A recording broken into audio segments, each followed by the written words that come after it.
যোৱাকালি আমি ঘৰত নাছিলোঁ ৰাতিপুৱা 9 মান বজাত শিঙিমাৰীত গৈছিলোঁ তাৰ পিছত যে আৰু ৰাতি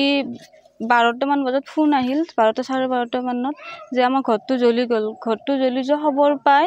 আমি গাড়ী লৈ আহিলোঁ আহি পাও মানে গোটেইখিনি জ্বলি শেষে হ'ল কেনেকৈ মানে আমি ঘৰত নাছিলোঁ নথকা অৱস্থাতে মানে ওচৰৰ মানুহ সন্দেহ আছে মানে সেইকে ঘৰে আমাৰ ঘৰটো জ্বলি দিয়া বুলি আমি অনুমান কৰিছোঁ আৰু হয় আগতে আমাক বহু কেইবা ভাবুকি দিছি ঘৰ খেদি মাৰিব আহে তাৰে পিছত যে আকৌ ঘৰ জ্বলাই দিম পাইখানা ভাঙি দিম তেনেকুৱা ধৰণৰ বহুত ভাবুকি দিয়ে মাক আৰু মোক কি হৈছে মানে আমি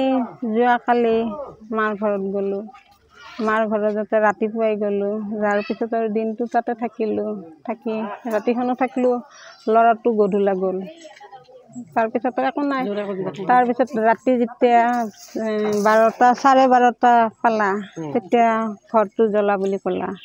জ্বলা বুলি কওঁতে আৰু চবেই ফোন কৰি আছে তেতিয়া আমি কিহেৰে আহোঁ এনেকৈ তাৰে গাড়ী লৈ আহিলোঁ আৰু ৰাতি আহিলোঁ আহোঁতে 10টা মান বাজিছে আহি কেনে ঘৰৰ সেই ফায়াৰ ব্ৰিগেড দেখিছোঁ পুলিচ দেখিলোঁ দেখি কেনে ঘৰ চৰ জুইটো কেনেকৈ লাগিল আৰু আমি মানুহে নাই এতিয়া মনত সন্দেহ থকাৰ কাৰণে দুই ঘৰে মোক খেদি যে আগতো ভাবুকি দিছিল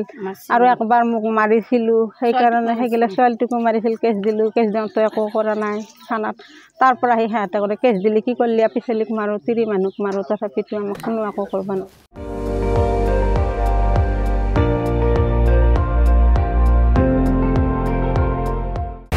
আপুনি চাই আছে ND24 সৰ্বশ্ৰেষ্ঠ নহয় সৰ্বোত্তমৰ দৌৰত